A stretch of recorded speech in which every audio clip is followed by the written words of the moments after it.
called this gathering many different things. For a while it was law of attraction. Then we began talking about the science of deliberate creation, because it is a science, because it is ever expanding, and it must be deliberate if you have any control over your own experience. But you got so carried away with that, you began to turn the science of deliberate creation into that effort thing that you're so used to. And that effort thing doesn't work, because that effort thing is mostly pushing against what you don't want. And so we began calling the art of allowing. The art of allowing. The art of allowing what? The art of allowing my personal alignment. The art of allowing my connection to source energy. The art of allowing my passageway to be open so that that clear thought can flow. The art of allowing my abundance and well-being. The art of allowing myself to be in my physical body and really be the extension of source energy that I was born to be. The art of allowing the source who flows to me and through me to be recognized by me. The art of realization, the art of realizing all of the resources that are abundantly surrounding me.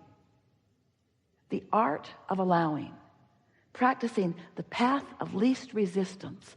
How can I most allow who I really am to flow, to be present, to be demonstrated in this moment? So we're eager to talk with you about anything that you want to talk about. There is nothing that is off limits. What we want to help you to realize, and it will be really easy for you to realize it in this environment, is that you are capable of anything that you desire with just a little vibrational tweaking. And that vibrational tweaking is easy, but it's something that you have to practice. And because you've practiced opposition to it for a while, then letting go of those practice thoughts will be a part of the process of your coming into alignment more with who you are. As we visit, it will become clearer and clearer. We'll talk with each of you in the way that is most likely to lead you down your path of least resistance to a vibrational stance that will help you to allow what you want, to allow the clarity in the moment. Did you know that the vibration of a question and the vibration of an answer are different vibrations, different frequencies? Just like you can't set your radio dial on 98 FM and hear what's being broadcast on 106 AM. The frequencies have to match up. The transmitter and the receiver have to be in sync. So you have been, through the exposure to life, you've been synthesizing, sorting, sifting, coming to conclusions and preferences, and you've been launching rockets of desire with the help of the source within you. So there is this beingness that is you, this worthy, prosperous, vital, alive being, surrounded with all of the things that you have identified that are important to you, that you want, that for the most part you're not quite yet a very good match to. This seminar really is about helping you to come into vibrational alignment with who you really are, to allow the whole of you to be present. Because when the whole of you is present, not only do you have clarity, which is delicious, not only do you have vitality, which is delicious, not only do you feel love and worthiness, which is delicious, but you are allowing the whole of who you are to be present, which is powerful. It is intoxicating. It is who you are. And once you begin experiencing that sort of alignment, where you're streaming that inspiration on a regular basis, you will never again be willing to step back into negative commentary or negative thought that deprive you of all of those resources. The leverage of alignment is unfathomable through your physical terms, in the sense of comparison. You all have 24 hours a day, but the effort factor is so limited. When you are counting on your effort to compensate for alignment that you're not doing, you just can't make it up with hard work. There's just not enough action in the world to compensate for that misalignment of energies. But with just a little bit of awareness and understanding of how this all works, you can find yourself in vibrational alignment with who you really are, and you can access the energy that creates worlds and flow it through your vantage point toward the creation of whatever you want. You can feed the hungry. You can help the world find its balance. You can be or do or have anything that you choose, but you cannot do it from your disconnected, cut off from source energy perspective. You can't join the complainers and the pushers againsters and accomplish or be what you've come to be. So let's get going. Let's sort it out a little bit at a time. It is our expectation that you will push the reset button today, that you will find vibrational alignment with who you are, and that you will participate in the energy of that alignment long enough that you will be forever vibrationally changed. Now, we don't mean this alignment that is certain to happen today is not like a college degree where once you get the certificate, you just hang it on your wall and it's yours forevermore. It's not like that, because your alignment either is or isn't in the moment. But you're going to be able to tell from now on whether you're in alignment or not, because you can tell by the way you feel. Your emotions are the key to your alignment. The better you feel, the more in alignment with who you are and all that you've become you are. The worse you feel, the more out of alignment you are. Sort of like the hot and cold game. Kate wanted to play that with Jerry and Esther when she was really little. They played it in a big building. She would hide something in the building, and then she would give them clues so that they could find it. You're getting warmer, she'd say. You're getting warmer. You're getting warmer. Getting colder. And because she knew where it was and because she gave good clues, they always found it. It was so much fun. Sometimes Jerry would pretend that colder was warmer and warmer was colder, but Kate never let him get away with that. You know better than that. You know what warmer means, Jerry. You know what warmer means. You know. And you know what good feels like. And you know what not good feels like. So stop pretending that you don't know. You know. You know when you feel good and you know when you don't. So let's get going. What do you want to talk about? So much has happened. We're in such a good place. Let's not mess it up. Let's take the momentum that we've already established and let's hold that place of knowing that all is well and acknowledge that you're an extension of source energy and you are here with great purpose, and that purpose is joyful beingness. That purpose is discovering a way to let the natural resources of well-being flow to you through the details of your preferences. Did you hear that? The resources of well-being flow to you through the details of your important preferences. You've been sifting and living and identifying your important preferences, and not one of your preferences has gone unnoticed or untended to. Who you are and what you want in detail beyond our ability to find verbal description exists in your vortex, in your vibrational reality.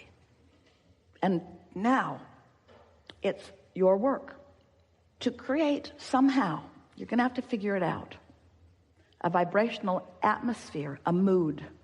You are the creator of the mood that allows you the realization of the unfolding of all of these preferences.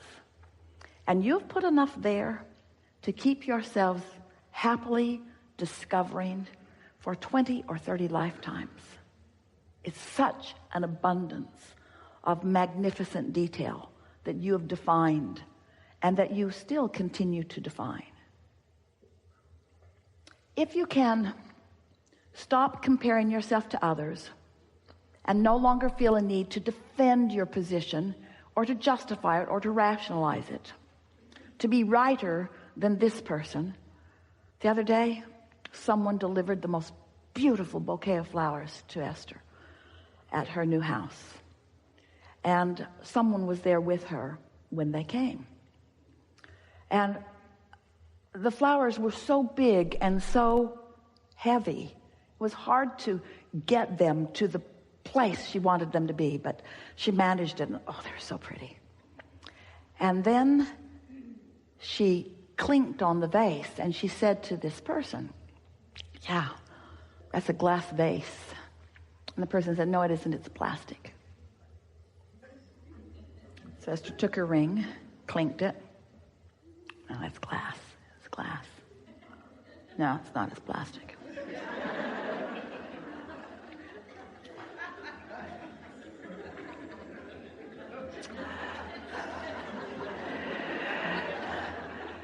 Never mind the most beautiful bouquet of flowers in the world.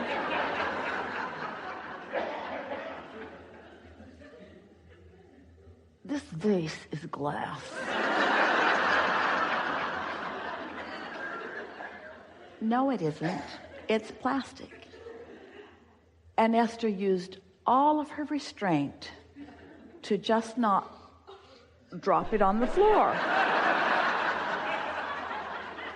Because it felt really important that this person understand the rightness of Esther's assumption. It is glass. But so what? So what? Does it really matter? Apparently so. Does it matter? Your life has brought you to assumptions. Your life has brought you to policies. Your life has brought you to decisions. And you want to defend them, and we want to ask you why. Why do you need to defend your positions when there's only one truth that you need to remember, and that is you are blessed beyond verbal description, and source energy is flowing to you constantly, and everything that you have ever wanted is available to you. All you got to do is love yourself enough to stop arguing for your limitations, to stop justifying and defending and rationalizing. You got to give up the idea of earning it and accept that it exists, you see. Because in the belief of your unworthiness, there is effort that you're applying that is blocking the stream of well-being that is around you at all times. And that is why you don't feel good. It's why you have negative emotion. It's why you have a headache. It's why you get sick. It's why life isn't fun. You got to look for joy where it is, where it's easy to find, and then watch what happens next. We want to say to you that you are loved. But more than that, we want you to hear it and know it when you hear it. We want to say to you that you are loved in the purest form, but words don't teach. You have to let the universe show you how loved you are. But the tricky thing about that is you won't let the universe show you how loved you are when you don't feel loved. So you're in this sort of cycle of not feeling loved but needing something to give you the reason to feel loved before you feel loved, but you can't get there from there. So just go find some way to feel love, will you? Just go somewhere. Just go somewhere and look for the evidence of it, because it's all around you. Like, for example, you could notice that the sun came up this morning. Now, you want to say, oh, that wasn't for me. Oh, yes, it was. Oh, yes, it was. The earth is spinning in its orbit. Oh, that's not for me. There are so many others. I don't feel loved unless I'm separated out and I'm the only one who is loved. Then I will feel love.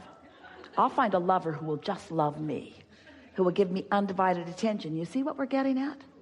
You have to accept the oneness of all and feel the love that is offered and take your share of it, because it's offered to you. It's not offered around you. It's not offered with you being the exception of it. It's offered to you constantly, steadily, all the time, no exceptions. Get out there and find the evidence of it.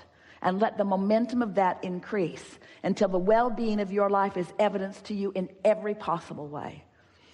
There is great. And when we say great, you have no idea how great we mean by great. Love here for you. And for now, we are complete.